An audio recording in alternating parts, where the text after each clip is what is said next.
오늘 공부할 내용은 슬러지 탈수, 슬러지 건조, 그리고 슬러지 처분에 관한 내용들입니다.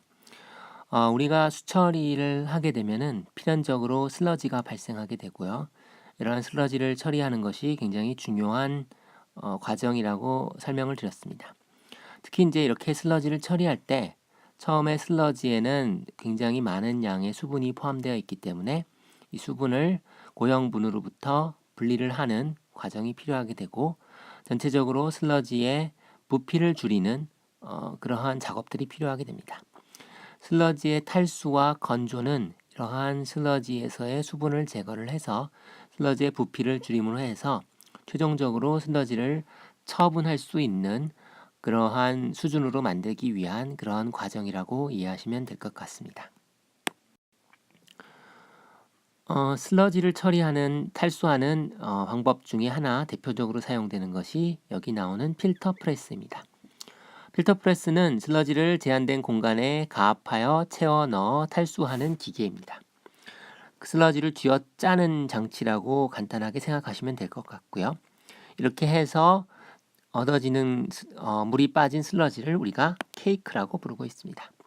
그래서 이 과정을 거치게 되면 케이크의 함수율은 상당히 많이 낮아집니다. 필터 프레스의 본체 내에는 여포를 붙인 두 장의 강판 또는 플라스틱의 판이 들어있고요. 이 칸막이로 이제 구분되어 있는 여과실이 몇 개가 있습니다. 그래서 이 여과실 사이에 이렇게 여포를 두게 되고 여과실을 누르게 되면은 여과실의 부피가 줄어들어서 여포를 통과할 수 없는 고형분은 여과실에 남아있게 되고 여포를 통과할 수 있는 물은 여포를 통과를 해서 빠져나가는 그런 과정으로 되어 있습니다.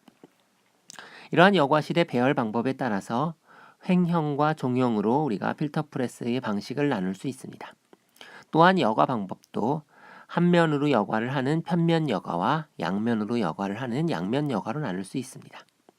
어떤 타입이라 하더라도 판 전체를 유압으로 체결한 상태이고 각 여과실의 공급관을 통해서 물이 함유된 슬러지가 들어가게 됩니다. 그리고 이 여과실에 슬러지를 꽉 채운 다음에 이를 과압을 해서 슬러지를 계속적으로 채우는 것에 의해서 슬러지 중에 수분이 여과되어 탈수가 이루어지게 됩니다.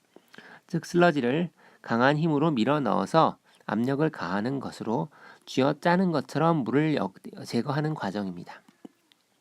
그리고 탈수가 끝나면 판을 체결하고 있는 유압이 해제가 되고 여과실이 열리고 슬러지가 밑으로 떨어지는 그러한 시스템으로 되어 있습니다. 필터 프레스에는 슬러지를 가압하여 계속하여 보내는 것으로 여과하는 타입이 있고요. 여과실 내에 다이어프램을 가지는 압착 타입이 있습니다. 아까 제가 처음에 설명드린 것은 이 압착 타입에 관한 것이었지만은 그 외에도 슬러지를 가압해서 계속 공급해서 탈수를 하는 여과 방식도 있습니다.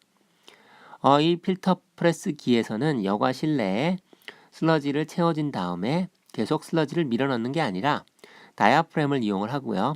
다이아프램 내에 고압의 공기나 물, 기름 등을 압입을 해서 부풀어 오르게 함으로써 슬러지의 양측으로부터 압착력을 가하여 탈수하는 방식입니다.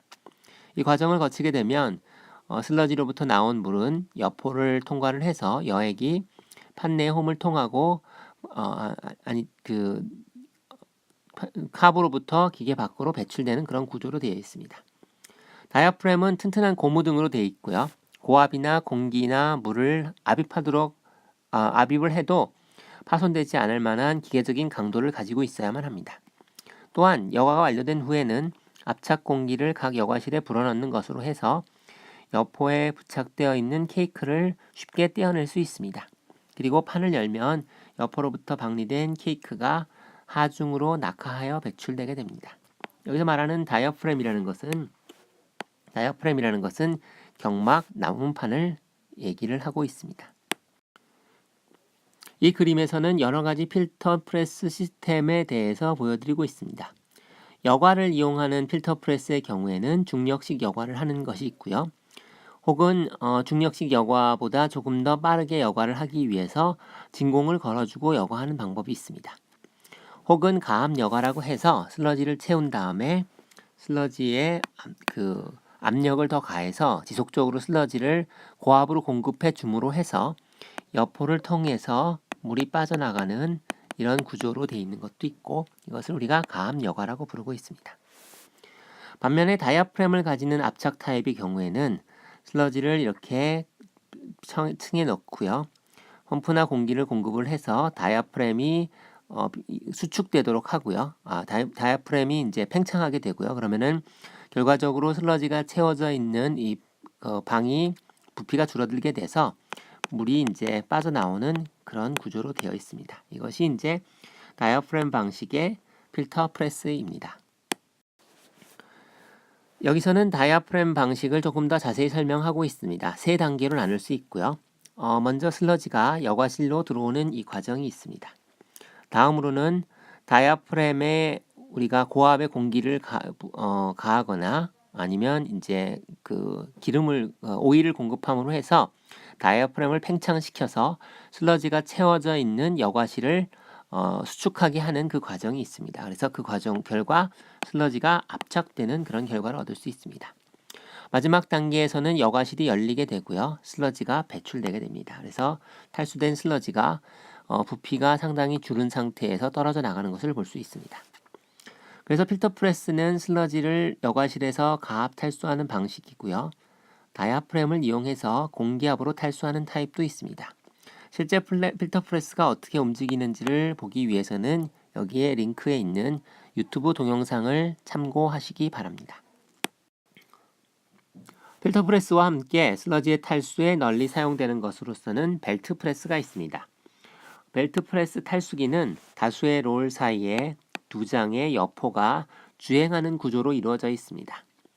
이 탈수기에는 먼저 응집제를 첨가를 해서 플록 형상 혹은 입자 형상으로 된 슬러지가 두 장의 여포 사이에 공급이 됩니다. 그래서 이렇게 여포가 주행하게 되고요. 여기 이게 롤러고요. 그래서 여포가 가는 사이에 우리가 슬러지를 이렇게 공급하면 슬러지가 여포를 통과하면서 이 여포의 폭이 줄어들면 그 과정에서 물이 빠져나가는 그런 과정으로 되어 있습니다.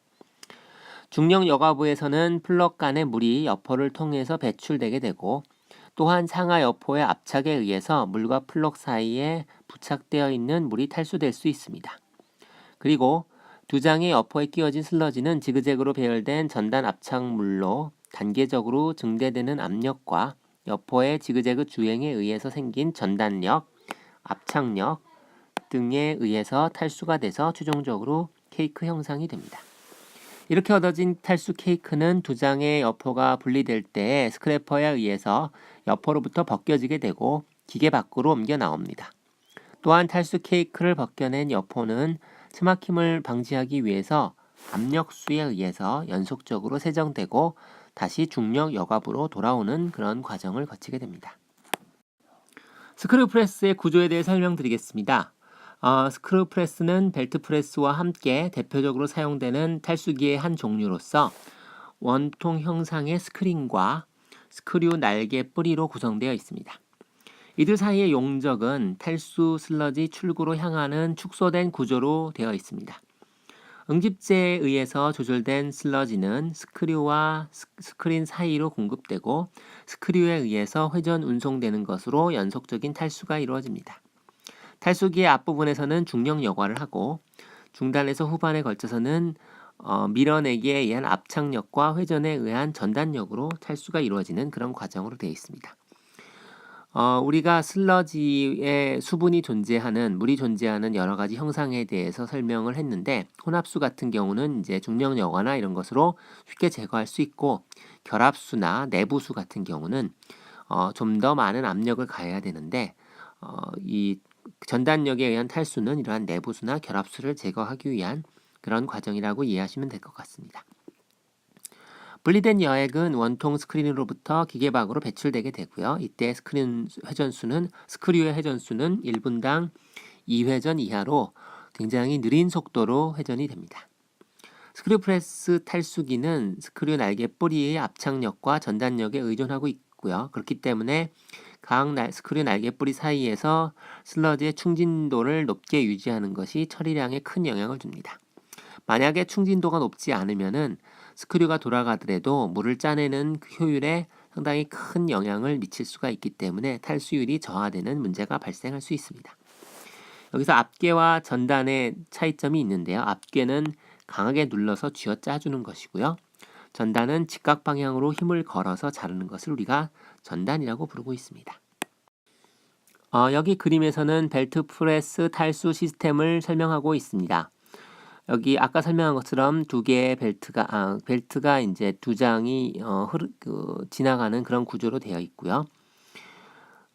벨트와 벨트를 주행하게 하기 위한 롤러가 배치되어 있는 것을 알 수 있습니다.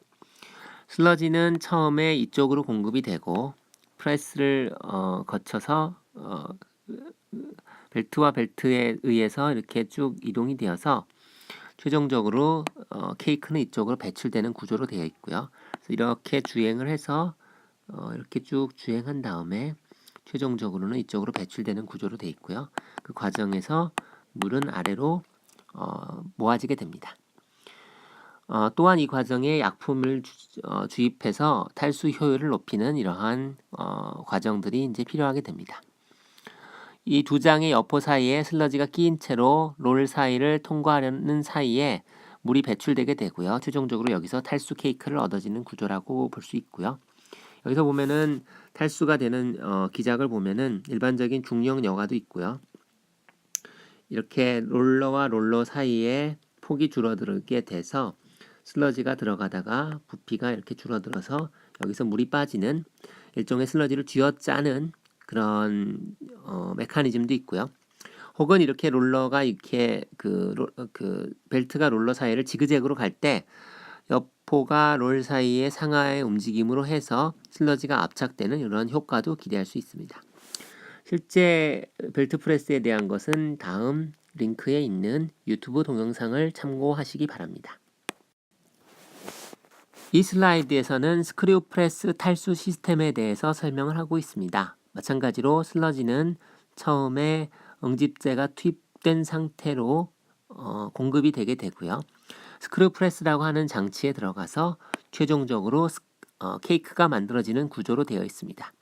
이 스크류 프레스는 미세한 구멍이 뚫려 있는 외측 통과 그 안에 스크류와의 틈새에서 슬러지가 진행되면서 폭이 좁아지는 이 원리를 이용을 해서 슬러지가 쥐어짜지는, 그래서 물이 빠져나가는 그런 구조로 되어 있습니다.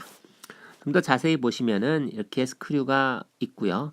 스크류의 날개가 스크류가 돌아감으로 해서 이 날개에 의해서 슬러지는 전진하는 구조로 되어 있습니다.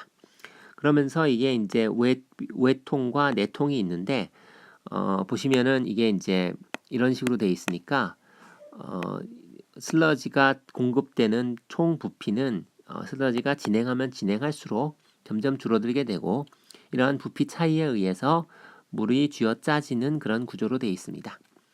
틈새는 처음에는 크고요. 순차적으로 틈새가 작아지는 그런 구조로 되어 있고, 최종적으로 탈수 케이크를 얻는 그런 구조로 되어 있습니다. 벨트 프레스 탈수기는 슬러지를 두 장의 여포에 끼워서 탈수하는 방식이고, 스크류 프레스 탈수기는 원통 형상의 스크린과 스크류 사이에서 슬러지를 탈수하는 방식이고, 여기 그림에 나와 있는 것과 같고요. 좀 더 자세한 실제 작동 영상은 유튜브 동영상을 참고하시기 바랍니다. 앞에서 설명한 탈수기들은 비교적 에너지를 많이 사용한다라는 그러한 단점을 가지고 있습니다. 반면에 여기서 설명하는 다중 원판 탈수기는 상대적으로 에너지를 절감할 수 있는 그러한 특징을 가지고 있습니다. 다중 원판 탈수기는 얇은 원판과 스페이서를 조합을 해서 나란한 통 형상의 여과체에 틈새를 두고요. 상하로 몇 개 정도 배치한 이런 구조로 되어 있습니다. 뒤에 자세한 구조는 그림과 함께 설명을 드리도록 하겠습니다. 그리고 이 여과체의 구동장치를 이용을 해서 일정 방향으로 회전시키게 되면은 슬러지가 운반되는 도중에 탈수가 이루어지게 됩니다. 여과는 폭넓은 여과체의 사이를 통하여 이루어지기 때문에 상대적으로 큰 여과 면적을 확보할 수 있습니다.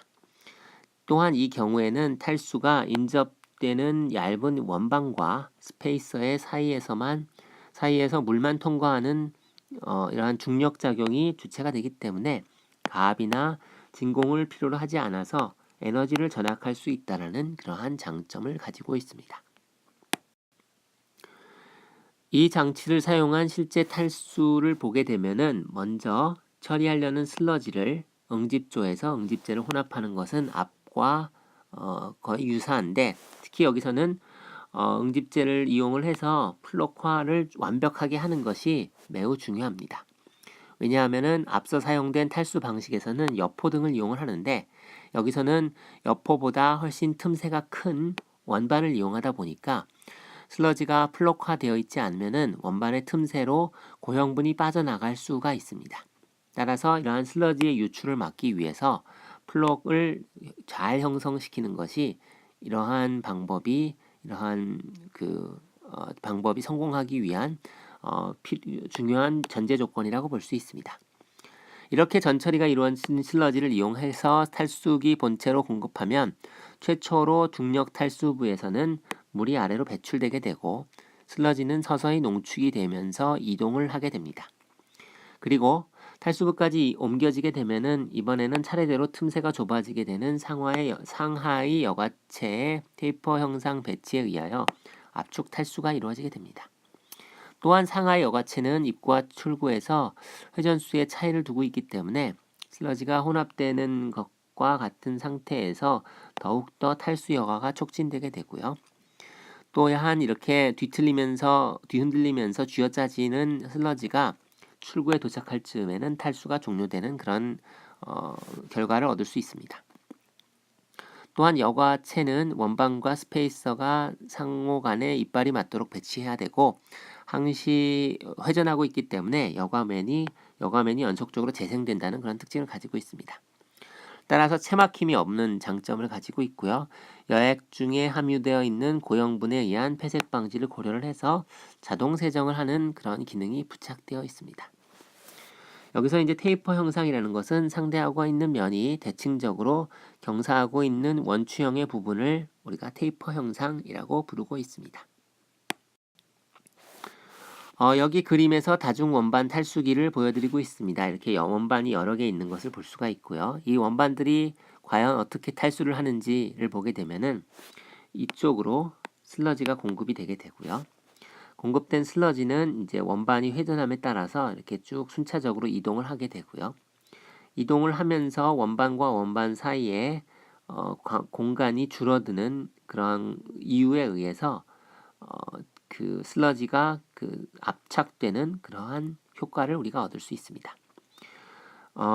이 원반이 하나가 있는 영역이 있고요. 원반 이렇게 두 개가 맞닿아 있는 영역이 있는데, 원반이 하나가 있는 영역에서는 중력 탈수가 일어나게 되고 원반이 두 개가 이렇게 있는 이런 곳에서는 압착 탈수가 일어나게 됩니다. 최종적으로 밑에는 우리가 물을 모을 수 있고요. 위에는 슬러지가 탈수가 되어서 탈수 케이크를 얻는 그런 구조로 되어 있습니다.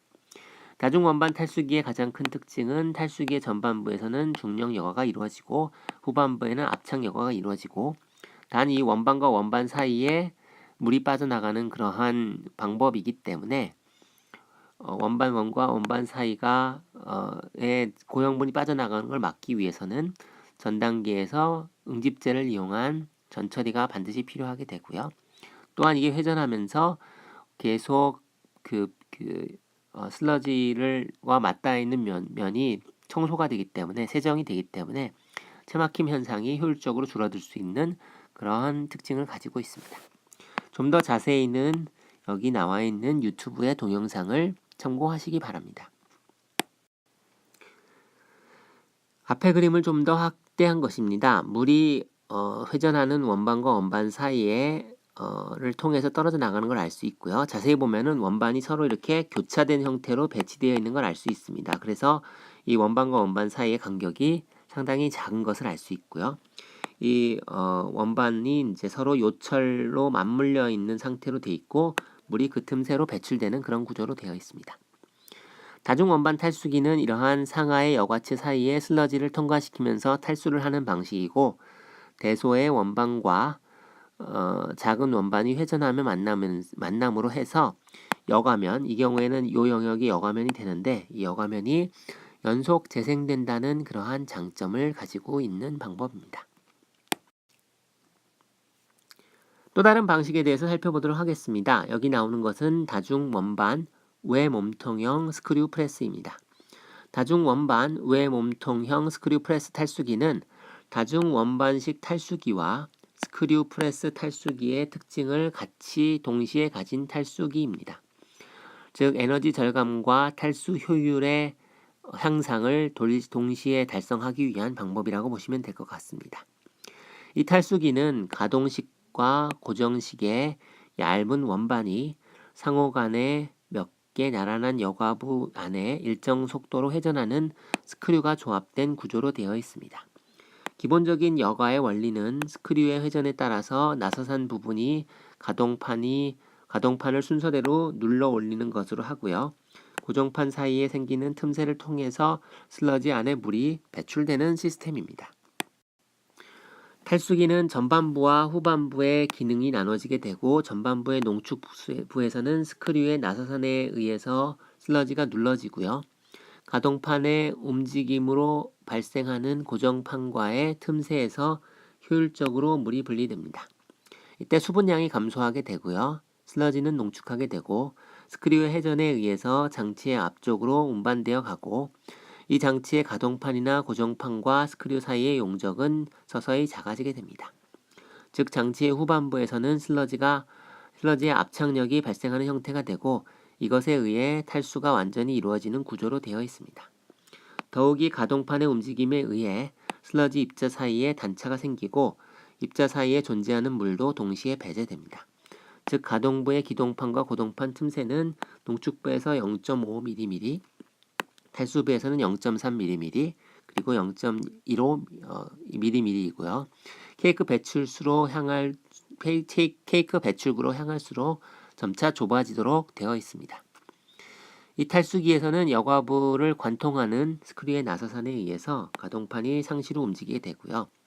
그렇기 때문에 여과부가 계속 재생이 되어서 여과부가 체막힘이 일어나지 않고요. 별도의 체막힘을 해소하기 위한 세정수가 필요하지 않다라는 장점을 가지고 있습니다. 따라서 이 탈수기는 침전조를 설치하지 않는 소규모 하수처리장에 적합하다고 알려져 있습니다. 또한 산업배수 슬러지 등 주로 이제 폭기조에서 직접 뽑아낸 저농도의 슬러지를 처리하기 위한 것으로 또 효율적으로 적용될 수 있고 농도 변화가 작은 잉여 슬러지 처리에 대응도 가능하다는 그런 장점을 가지고 있습니다. 실제 구조를 보면 다음과 같습니다. 이 앞단에 응집제를 투여해서 슬러지를 공급하는 것은 동일하다고 보시면 될 것 같고요.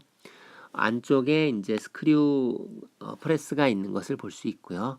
바깥쪽에 이렇게 회전하는 그게 원반이 있는 것을 볼 수 있습니다. 바깥주의 원반 안으로 스크류가 회전하는 것으로 해서 슬러지를 반송하게 되고 그러니까 슬러지는 아래로 공급이 돼서 계속 위로 전진하게 돼 있고요. 이 전진을 위해서 스크류가 움직이고 위에 이제 원반들이 움직이는 그런 구조로 되어 있습니다. 그래서 원반에 의한 작용과 스크류에 의한 작용이 동시에 작용하게 되고요. 이에 의해서 슬러지로부터 빠져나온 물은 아래로 모여지게 되고 최종적으로 탈수된 케이크를 우리가 얻을 수가 있습니다. 따라서 다중원반 외몸통형 스크류 프레스 탈수기는 다중원반식 탈수기와 스크류 프레스 탈수기의 특징을 동시에 가지고 있다라는 그런 특징을 가지고 있습니다. 또한 이제 체막힘이 일어나지 않고 세정이 불필요하다라는 그런 장점을 가지고 있습니다. 여기까지 우리가 슬러지 탈수에 대해서 살펴봤고 이제부터 슬러지 건조에 대해서 살펴보도록 하겠습니다. 탈수된 슬러지는 수분이 대폭 줄어들긴 했지만 여전히 이를 어떤 목적으로 사용하기에는 물이 너무 많은 경우가 많습니다. 따라서 탈수 후에 좀 더 수분을 줄이기 위한 단계로서 슬러지 건조가 필요하게 되고요. 특히 이렇게 건조된 슬러지는 녹지에 이용이 될 수도 있고 농지에 이용될 수도 있습니다. 그 외에 슬러지 자체를 없애기 위한 소각이나 기타 안정화 처리 등에 활용되게 하기 위한 될 수 있다라는 그런 특징을 가지고 있습니다. 슬러지를 건조하기 위해서는 일단 굉장히 많은 에너지가 필요하게 됩니다. 물을 이제 증발시킨다는 게 물은 엄청나게 높은 잡열을 가지고 있기 때문에 이를 증발시키려면은 많은 에너지를 투입해야 되는 그런 특징을 가지고 있고요. 따라서 슬러지 건조에서 가장 중요한 것은 가능한 적은 양의 열 에너지를 투입을 해서 효율적으로 건조를 하는 것이 굉장히 중요하고요. 특히 만약에 전 단계에서 탈수가 제대로 되지 않으면은 건조 단계에서 더 많은 에너지를 투입해서 슬러지를 건조해야 되기 때문에 비용이 증가하는 그런 문제가 발생할 수 있습니다. 따라서 슬러지 건조 설비의 전 공정인 탈수 조작의 단계에서 가능한 많이 수분을 제거하는 것이 꼭 필요하다고 말씀드릴 수 있습니다. 슬러지 함수량에 대해서 살펴보면 우리가 이러한 슬러지를 최종적으로 녹지나 농지에 흙과 섞어서 처리할 수 있는데 혹은 이제 토지의 특성을 개량하기 위한 그런 목적으로 사용될 수 있는데 이때는 함수량이 20% 이하가 되어야 되고요. 퇴비화를 해서 슬러지를 이제 비료로 만들 수가 있습니다. 그래서 퇴비화를 위한 전처리로 건조시키는 경우에는 슬러지에서 미생물이 활동하는데 물을 필요로 하기 때문에 함수율이 조금 더 높아도 되고요. 그래서 50에서 60% 정도의 함수율을 유지해야 됩니다. 그 다음에 슬러지 소각의 전처리로서 건조를 향하는 경우에는 자연 소각이 가능한 건조 슬러지 함수율을 목표로 하기 때문에 슬러지의 함수율이 매우 낮아져야만 합니다. 슬러지의 건조 특성을 보면은 슬러지 건조의 슬러지는 어떤 것으로 만들어지냐에 따라서 그 건조 특성이 매우 크게 다를 수가 있습니다. 따라서 건조 방식을 결정할 때 어떤 슬러지의 함수율뿐만 아니라 슬러지의 건조 특성을 파악하는 게 매우 중요하게 되고 건조 속도가 크면 우리가 빨리 건조를 시킬 수 있지만은 슬러지에 따라서는 동일한 함수율이라 하더라도 건조에 굉장히 시간이 오래 걸릴 수도 있습니다. 그래서 그런 것들을 우리가 알아야 되고요. 또한 중요한 것 중에 하나가 한계 함수율이라는 게 있습니다. 우리가 아무리 건조를 해도 어느 일정 수준 이상의 함수율을 더 낮출 수 없는 그런 한계가 존재하게 되는데 그것이 한계 함수율이고 이러한 한계 함수율을 알아야 우리가 슬러지를 건조하는데 얼마만큼 건조를 할지에 대한 목표를 쉽게 설정할 수 있습니다. 슬러지의 건조 특성을 보게 되면은 전체적으로 일정한 온도, 습도 등의 조건에서 일정한 수분이 잔류해서 평형을 도달하게 되는데 이거를 우리가 이제 평형 함수율이라고 부르고 있고요. 응집제 종류나 슬러지의 고유 특성에 따라서 이러한 평형 함수율은 굉장히 다르게 되고 마찬가지로 건조 목표 함수율을 설정하는데 자료가 될 수 있습니다. 또한 슬러지 건조 특성에서 슬러지 점송이 굉장히 중요합니다. 일반적으로 슬러지를 건조함에 따라서 함수율 90% 이상에서는 액상으로 존재하고 슬러지 50에서 70% 사이에서는 점성이 대단히 큰 덩어리, 30에서 50%에서는 입자, 그리고 30% 이하에서는 점진적으로 슬러지가 분말로 변하게 됩니다. 슬러지 성상에 따라 차이가 있지만은 보통 함수율이 50에서 70% 사이 영역에서는 이러한 건조기의 열 전달면에 슬러지가 부착해서 반송면에서의 취급성이 악화되는, 그러니까 잘 슬러지를 이동시키기 어려운 문제가 벌어질 수도 있고요. 따라서 슬러지 함수율은 건조기에서 한 번에 50% 이하로 하는 것이 바람직하다고 볼 수 있습니다. 여기 나오는 것은 여러 가지 슬러지의 건조 방식입니다. 직접 가열 방식과 간접 가열 건조 방식이 있고요. 다른 부분은 뭐 크게 보실 필요는 없고 일반적으로 보면은 간접 가열 건조가 열 효율이 좀 높은 걸 알 수 있고요. 그 직접 가열 방식은 열풍을 직접 쪼여주는 것이고 간접 가열 건조는 열 매체에 의해서 가열을 하고 그 가열된 열 매체를 슬러지와 그 슬러지로 열 전달을 시켜서 그 슬러지를 건조시키는 그런 방식이라고 볼 수 있습니다.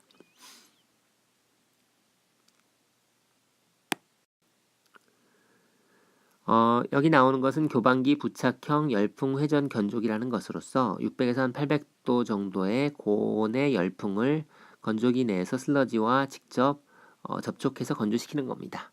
간단히 생각하시면은 헤어 드라이어 같이 열풍을 발생시키는 이러한 장치를 이용을 해서 슬러지에 있는 수분을 건조시키는 방식이라고 보시면 될 것 같습니다.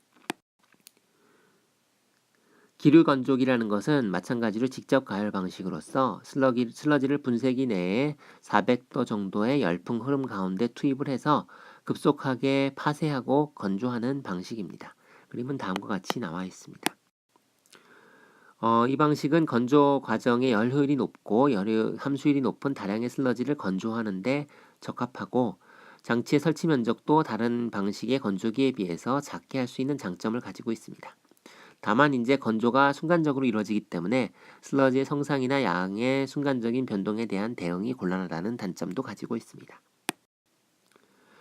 여기 나오는 건 유동상 건조기라고 해서 슬러지는 유동화 영역에 공급될 때 입자로 이제 분해가 되게 되고, 유동화 영역이라고 해서 이제 물과 슬러지와 이제 여러 가지 유체들이 이제 섞여 있는 이러한 영역에서 건조된 입자들과 혼합되어서 슬러지가 건조되는 것이고요. 유동화 공기에 의해서 고체 상태로 멈춰 있는 게 아니고 유동 상태를 유지한다는 특징을 가지고 있습니다.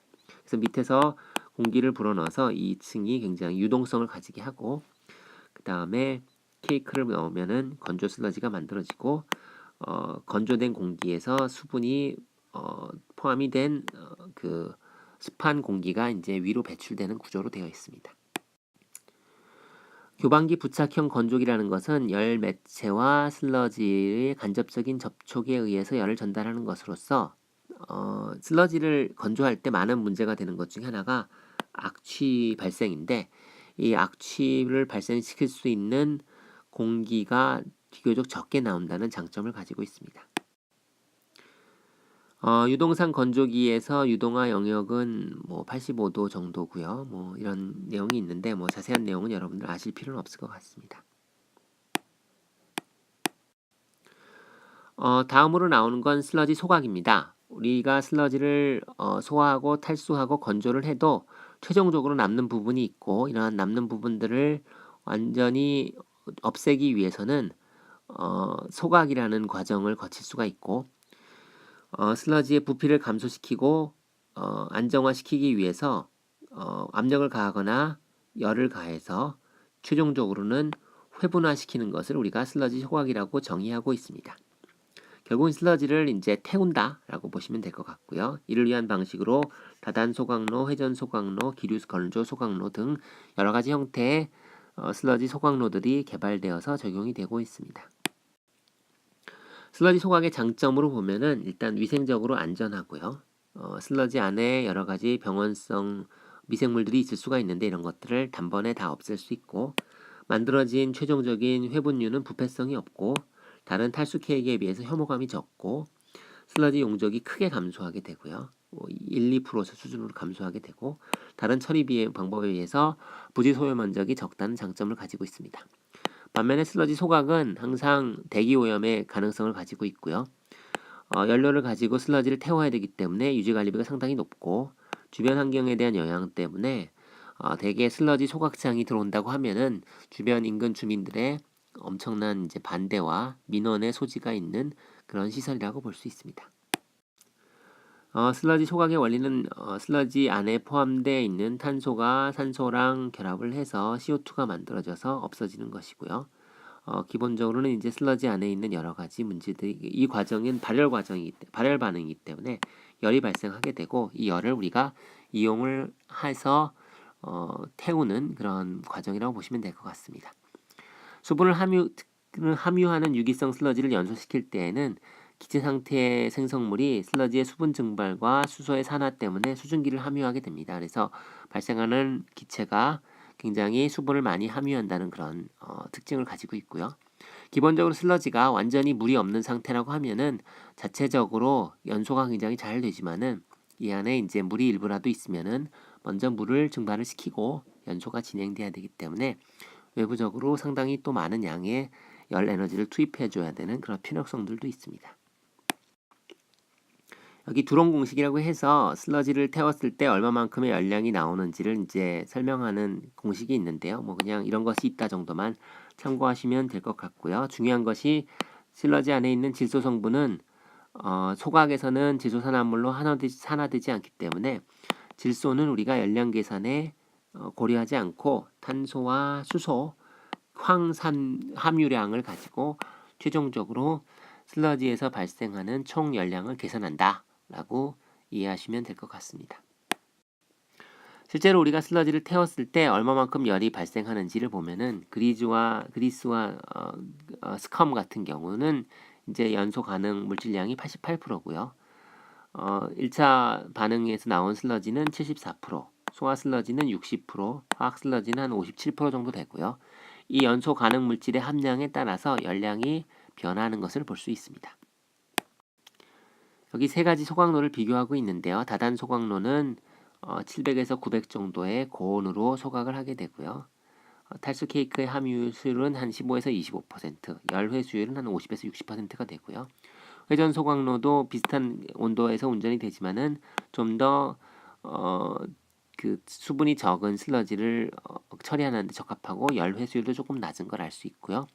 유동층 소각로는 좀 더 높은 온도에서 좀 더 탈수 함수율이 높은 슬러지를 처리할 수 있고 열 회수율은 대신 조금 낮은 그러한 소각 방식이라고 보시면 될 것 같습니다. 여기 그림에 나와 있는 것은 다단 소각로입니다. 그냥 참고만 하시면 될 것 같습니다. 다단 소각로는 이제 그 배출되는 가스 중에 입자성 물질이 적고 유량 변화에 민감하지 않고 그 열 손실이 적어서 열효율이 높고요. 그 다음에 정상적인 부하보다 낮은 상태에서도 운전이 가능하고 에너지 소비량이 합리적이라는 장점을 가지고 있습니다. 물론 단점도 있고요. 그래서 운전 시작 시에 많은 양의 보조열을 필요로 하고요. 연속 가동이 유리하고 간헐 가동을 할 때는 효율이 확 떨어지게 되고요. 많은 잉여 공기량을 필요한 등 그리고 이제 대기 중으로 악취를 발산할 수 있다는 가능성이 있다는 점이 단점으로 지적되고 있습니다. 회전 소각로는 이 소각을 하는 장치가 이제 서서히 회전하는 것으로 되어 있고요. 공급된 탈수 케이크를 분쇄를 하고 소각가스와 접촉을 해서 건조를 시키고 연소시키는 그런 방식입니다. 슬러지의 최종 처리로는 소각이 있지만은 그 외에 처분이라는 방법도 있습니다. 슬러지 처분이라는 거는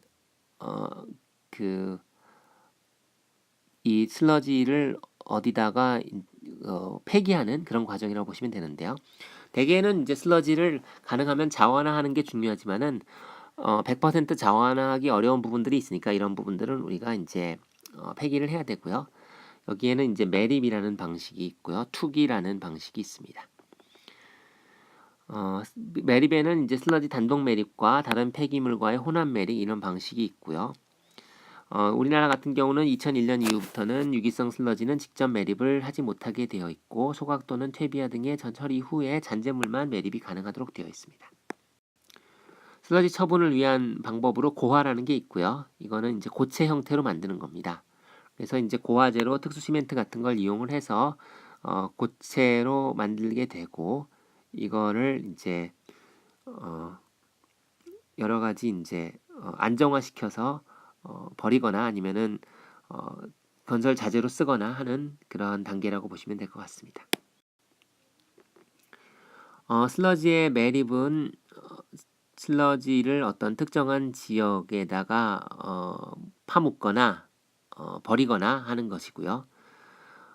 이 매립에는 매립비와 운반비가 포함이 되게 되고 한 톤당 한 3만 원 정도가 소요된다라고 알려져 있고요. 기획 목표력은 한 10년 후를 목표로 하고 있습니다. 아까 말씀드린 것처럼 이제 단독 매립과 혼합 매립이 있고요.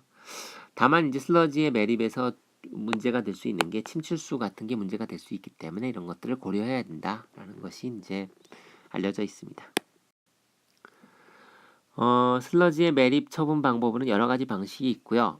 샌드위치식이나 폰드식 이런 것들이 있고요. 샌드위치식은 그야말로 이제 슬러지 케이크와 다른 어떤 복토층을 교대로 쌓는 것을 얘기를 하고 있고요. 폰드식은 이제 연못처럼 만들어서 슬러지를 여기다 매립시키는 그런 방식이라고 보시면 될 것 같습니다. 슬러지를 재이용하는 방법 중에 하나가 퇴비화 방법이 있고요. 이 슬러지의 퇴비화는 사수 슬러지가 질소나 인과 같은 비료 성분을 다량 가지고 있다는 점을 이용을 하는 것이고요.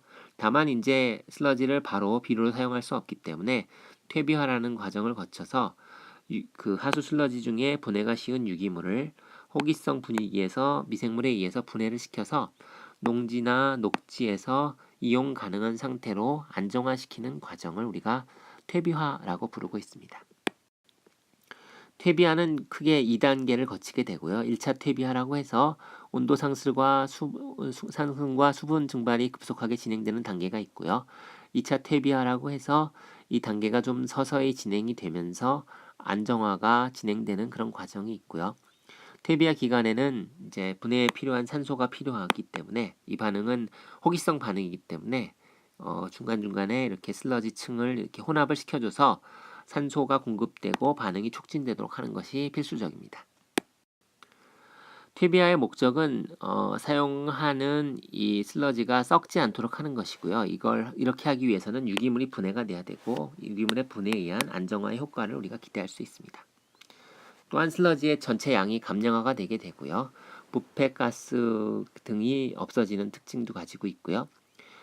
유기물 분해에 따라 발생한 열량에 의해서 수분이 증발하게 되는 그런 원리라고 볼 수가 있고요. 그래서 최종적으로는 함수율이 굉장히 낮은 그러한 비료의 재료를 우리가 얻을 수가 있습니다. 또한 이제 퇴비화를 하게 되면 온도가 막 올라가게 되는데요. 높게는 한 80도 부분까지 상승되기 때문에 하수 슬러지 속에 포함되어 있는 병원성 균이나 기생충 알 등 이런 것들이 사멸될 수 있습니다. 여기 보시는 그림이 이제 퇴비화 조가 아니고 조네요. 퇴비화 조의 원리고요. 슬러지 K 공급되고 첨가물이 공급이 되고요. 그 다음에 이게 퇴비화 조로 들어가서 호기성 조건에서 분해가 되게 되고 그러면은 이제 퇴비가 인출되게 되고 일부 퇴비는 반송이 되어서 들어오는 슬러지 K과 혼합된 다음에 다시 투입이 되게 되고 여기서 빠져나가는 수분은 증발이 되는데 수분 양 증발된 그 수증기 형태로 이렇게 물이 빠져나가는 그런 장치입니다. 아까 슬러지의 소각에 대해서 말씀을 드렸는데 슬러지를 소각시키게 되면은 탄소 성분이나 유기 성분이 다 없어지고 무기물 성분이 남게 되는데 이 무기물 성분은 우리가 토지 계량이나 노반 재료 등에 적합한 이러한 석회계 성분들이 들어갈 수 있고요.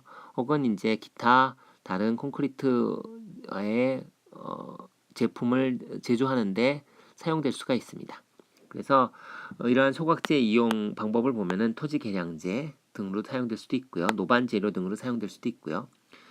여러 가지 이제 보도 블럭을 만드는 뭐 인터러킹 블럭이나 콘크리트의 2차 제품을 제조할 수도 있고요.